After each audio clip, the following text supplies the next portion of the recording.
सगळ्या बांधवांची राज्यातल्या विशेष करून बीड जिल्ह्यातल्या अनेक वर्षापासून जे स्वप्न होतं की पारंपरिक दसरा मेळावा हा सुरू झाला पाहिजे आणि मग शेवटी गडाने हाक मारली आणि राज्यातल्या भक्तांनी ऐकलं नाही असं माझ्या तरी कळण्यात झालेलं आहे.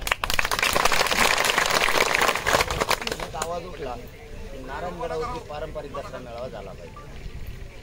काय असतं भाऊ, एखाद्या वेळेस आरक्षण जर मिळालं आणि हे विषय अनेक विषय मार्गी लागले तर आपल्याला बसायला जागा नाही. जुनी मन आहे, आपल्याला हक्काचं घर असलं पाहिजे, बसायला जागा असली पाहिजे.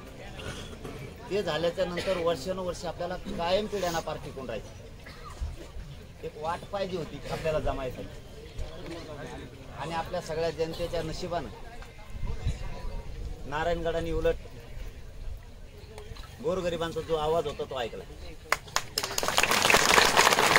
आपल्याला प्रत्येक वर्षी प्रश्न असो नसो प्रत्येक वर्षी जमण्यासाठी एक आपल्याला बळ आणि ताकद द्यायचं काम गडाने केलं.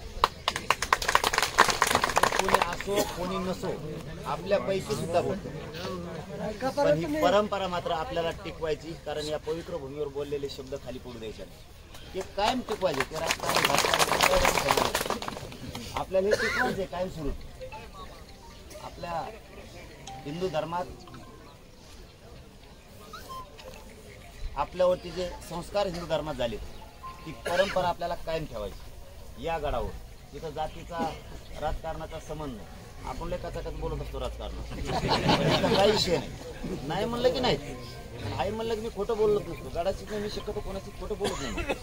सगळं म्हणलं असतो आपलं तुमचं जमायचं नाही, मला बोलावं लागणार नाही म्हणजे नाही. इथं राजकीय आणि जातीचा विषय या गडावर होणार नाही. मराठ्यांकडून किंवा शेतकऱ्यांकडून किंवा 18 पगड जातीकडून ओबीसीकडून 12 बलुतेदारांकडून जातीचा विषय होणार नाही आणि आपल्याकडून तर नाहीच नाही.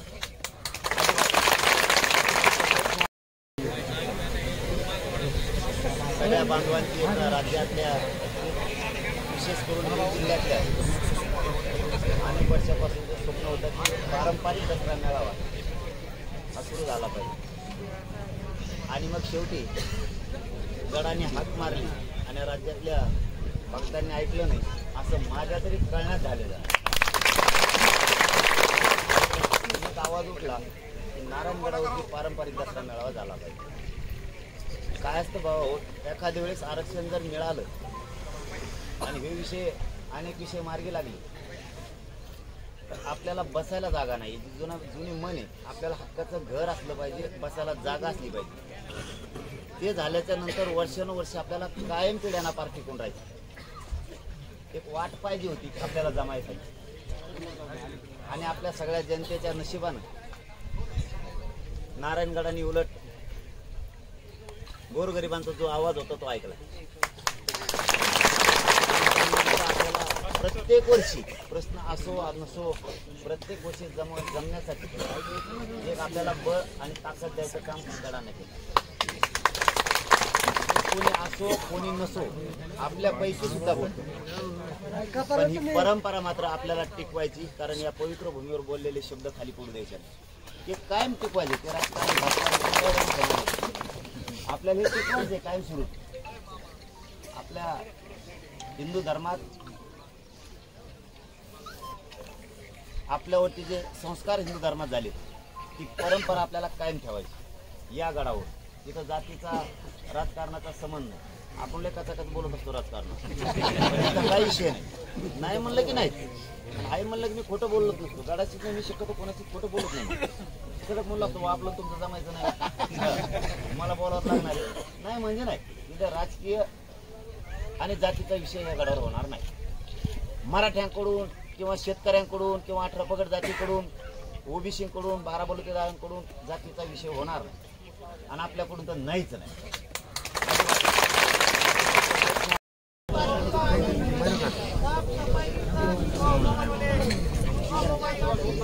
रोज 5 गावं काल 8 गाव होते.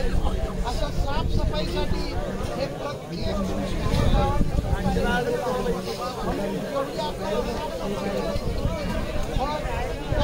माध्यमातून ऐकून घ्या, सर्व तयारी झालेली आहे. गोष्ट, पाण्याची व्यवस्था टँकर झालेला आहे. तिसरी व्यवस्था, ज्या रोजची माणसं येतील समाजी त्या रस्त्यावर जेवण्याची ज्या त्या गावांनी सोय केलेली आहे, पाण्याची सोय केलेली आहे. या ठिकाणी डॉक्टरची टीम सोय झालेली आहे आणि या ठिकाणी आल्यानंतर महाप्रसादाची सोय म्हणून आपण जे समाजाचे 2 पैसे दिलेले आहेत त्याच्यातर्फे आपण आता चर्चा चालू आहे. काही 100 पोते, काही 70 पोते, तर आपण 100 पोतेचं नियोजन महाप्रसादाचं